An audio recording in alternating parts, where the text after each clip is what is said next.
ആവുവേ. ഞാൻ റെഡിയാവുന്നമ്മേ. മോളെ ഇതാ ചോറ്. ഹാപ്പി ബർത്ത്ഡേ മോളെ. താങ്ക് യു അമ്മേ. 50 രൂപ. ഫ്രണ്ട്സിനൊക്കെ സീറ്റ് മേടിച്ചു കൊടുക്കണേ. ശരി അമ്മേ. 50 രൂപയുണ്ട്. അപ്പോൾ 20 രൂപ ഫ്രണ്ട്സിന് മിഠായി വാങ്ങാൻ എടുക്കാം. ബാക്കി 10 രൂപ ബസ്സിൽ പോവാൻ, തിരിച്ചു വരാൻ 10 രൂപ. ബാക്കി 10 രൂപ എൻ്റെ ഇരിക്കട്ടെ. കണക്കൊക്കെ പഠിച്ചല്ലോ.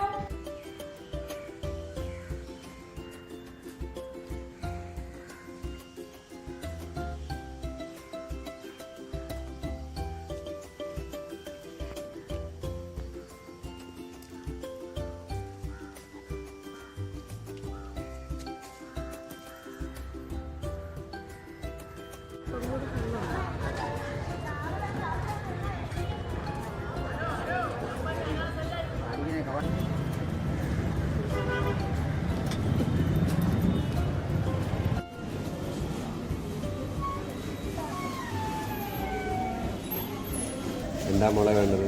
ചേട്ടാ എൻ്റെ കയ്യിൽ 50 രൂപയുണ്ട്. അപ്പോൾ എനിക്ക് 20 രൂപയ്ക്ക് മുട്ടായി വേണം. ഓക്കെ. ഇന്നെന്താ മോളുടെ ബർത്ത്ഡേ ആണോ? അതെ ചേട്ടാ, ഇന്ന് എൻ്റെ ബർത്ത്ഡേ ആണ്. മുട്ടായി എടുക്കാം. ഏത് മുട്ടായി വേണം? Eclairs. Eclairs.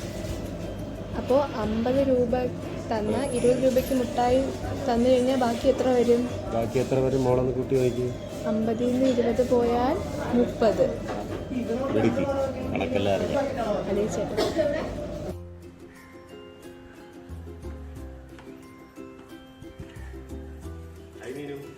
Happy birthday. Thank you. ഇന്ന് എത്ര വയസ്സായി? ഞാൻ ജനിച്ചത് 2017. ഇപ്പൊ 2026. 2026 മൈനസ് 2017 9 വയസ്സായി. അവിടെ നീ കണക്ക് ഉപയോഗിച്ചില്ലേ? പിന്നല്ലാതെ.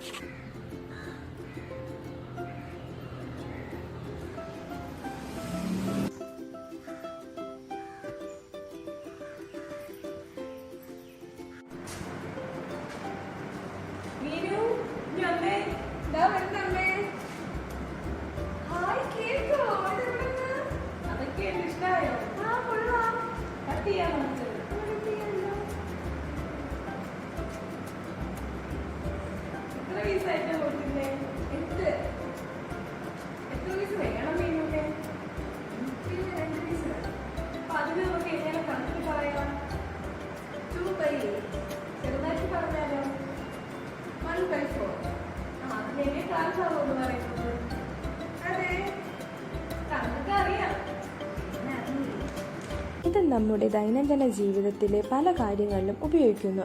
കടയിൽ സാധനങ്ങൾ വാങ്ങുമ്പോൾ വില കണക്കാക്കാനും ബാക്കി തുക കണ്ടെത്താനും ഗണിതം ആവശ്യമാണ്.